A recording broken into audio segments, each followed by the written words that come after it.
Welcome back, and thank you for staying with NTV Weekend Edition tonight. I am Sandra Twinodio and Maureen Nambadira on the sign language.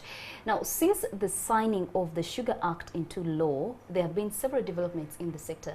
You've seen us have discussions here where we've talked to some of the key players in this industry on some of the issues that are affecting the outgrowers and those in the business. But what is clear is that even after the signing of the Sugar Act law, the outgrowers are still unable to effectively negotiate the prices of their output in the sector.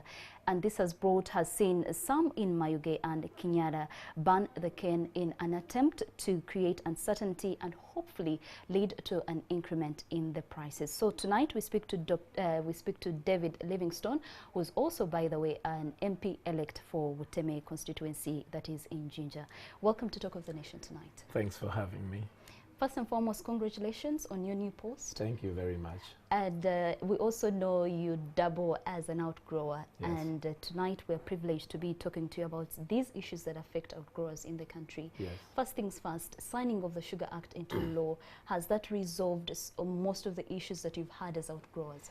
Well, before signing the Sugar Act into law, at first it had been a Sugar Bill 2016, which the most controversial aspect of it was the zoning provision, which would have zoned millers and placed them in a 25-kilometer radius away from each other. Through agitation and the concerns of the farmers, that was removed. But even after signing the Sugar Act, not much has changed because, for example, the Sugar Act provides for a sugar board, which would monitor and ensure the implementation of how the industry works. But that sugar board is yet to be activated, so it's not active. Still, there is impasse between the millers and the outgrowers because there really is no negotiating power on the part of the farmers. It's the miller who determines how much they buy the sugarcane, how much sugarcane they buy. But that is coming from the background of the fact that in Busoga specifically, there was an over growth and production of sugarcane. Yes. So there is a lot of sugarcane. The millers say they are not able to consume all the sugarcane. So sugarcane is outgrown, is overgrown, and the millers are not crushing it. They only crush a certain amount of it, and the farmer remains with their crop in the plantations. And so they continue to wallow in poverty even while they have the crop. The miller's reasoning is that there is no market for sugar. And the sugar remains in the stores. Even if they would crush all the sugar, they would not be able to sell it. And so they just simply won't crush all the sugarcane that there is. And that's why Busoga outgrower farmers are agitating for the promise of the president, where he promised that there would be a sugar factory established in Busoga for the farmers to help them crush their sugarcane. The challenge with that, however, is that, okay, the factory will crush the sugarcane, but where will the market for the sugar be? So we will end up with a situation where we have a lot of sugarcane crushed, a lot of sugar, but without market for it. And that has been the problem since South Sudan kind of collapsed. So my view would be that there needs to be a solution towards the lack of market for sugar. For the outgrowers, from the outgrowers specifically. Well, the millers need to be able to sell their sugar.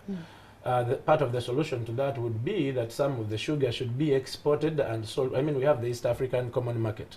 But in my view, Uganda is a very poor negotiator in that regard. Kenya exports into Uganda way more than Uganda exports into Kenya. So comparatively, Kenya has a greater advantage. I think it was 2019, we had 500,000 mega tons of sugar. Only 360,000 was sold.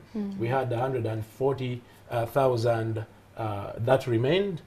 An attempt to sell to Tanzania, I think, yielded to only 20,000 metric tons, and so there still is a surplus of sugar. There is no You market for actually, just to take you back to your previous comment, you say the law has been put in place and it did away with the zoning, which was one of the bigger issues. But there's still some concerns that the new law has given more power to the sugar processors. What would you say to that?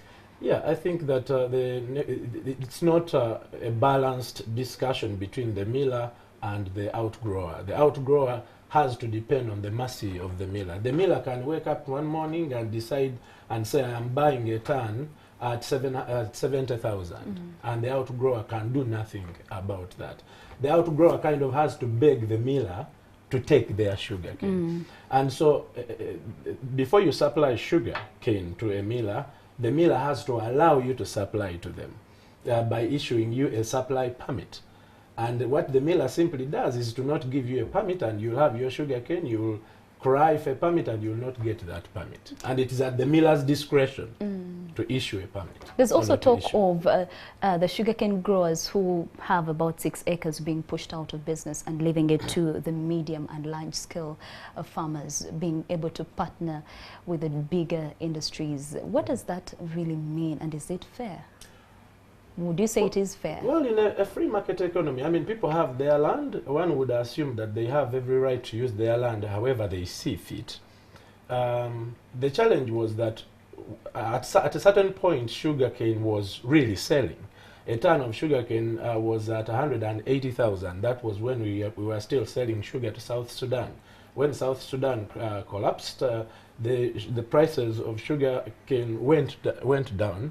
But people had grown their sugarcane. In fact, in my own constituency in Butembe, there are some homes where literally, if you open a window, a sugarcane leaf will come into the window. So there was an overgrowing of sugarcane, which can't go anywhere. Now, I was talking to Mayuge Madivan, who is the proprietor of Kakira Sugar Works, Kakira Sugar Limited, which crushes most of the sugar. And he was saying that we rejected the zoning law because we did not understand how it was to operate. In his view, the zoning law was going to affect the miller, but not affect them negatively. It was going to give them enough space, like social distancing, so that each one has enough sugar to crush. And so, but he was, but then I asked him, would that affect the farmer in terms of zoning? He said no, but then further explaining, it brought the fact that the farmer who is within the zone of Kakira would be supplying to the zone. And so those that are out of the area wouldn't be able to supply? Would be selling to their nearest sugar factory. But he also said that to deal with the sugar overproduction, the sugarcane overproduction, the farmers with smaller land ought to get out of business. But this has hitherto been their lifeline. It is because of sugarcane that they have been able to also take their children to university, for example. So how you begin to convince someone who planted with hope and say, you leave the industry and let those who are able to farm bigger plantations remain in the industry is unfair, because you are not giving them an alternative. I think that's where the president's propagation of the 4-acre thing would come in, where we would look at alternative crops for growth, but that is yet to be realized. And so the problem is subsisting. From also an outgrower's perspective, there were also issues to do with how the sugar is processed. How can we as a country really better that process? As an outgrower, as a local grower, of course, you do not have the privilege of examining the entire process, like from start to finish. So I may not be able to be specific on what those challenges are, but of course, even from the posho and corn, the maize experience with Kenya, just a few weeks ago, where Kenya said that our maize had disease agents, I think that the challenge we face is that we must up the standards. Right away from the garden to the time it is processed. Yes. Harvest and post-harvest handling.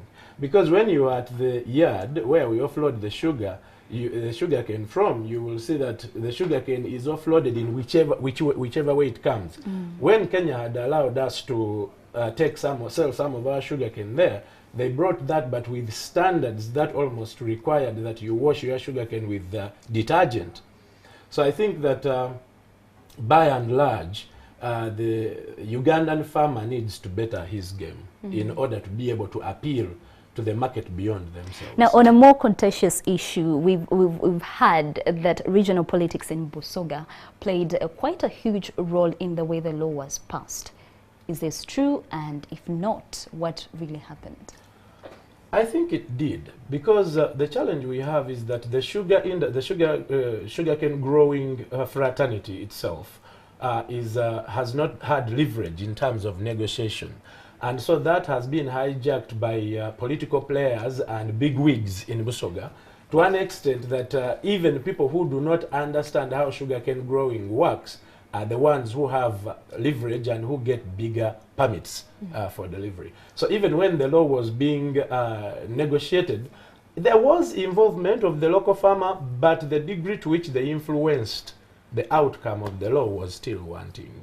But I think that's why my message during the campaigns really resonated with the farmers, because we thought that the issues of the farmers need to be addressed even at legislative level by fellow farmers. And that brings me to my very final question, David Livingstone, as an MP-elect for Buteme constituency. What should the people of Busoga, look forward to after having one of their own in the House? I think they should look forward to having a formidable voice, a voice that doesn't only advocate for them, but advocates for itself as well. Because their collapse is my collapse. The collapse of the sugar outgrower industry is also my collapse. So I am going to be a voice that will not stay silent until our issues are resolved. So, and the sugarcane question in Busoga actually contributed even to the outcome of the general elections, as far as the presidential election and the parliamentary elections are concerned. All right, thank you so much. That question is answered, there remains agitation in Busoga. All right, thank you so much, David Livingstone, for joining us tonight on Talk of the Nation and speaking to us about the latest in the sugar industry. Thank you as well for joining us tonight. We'll return shortly.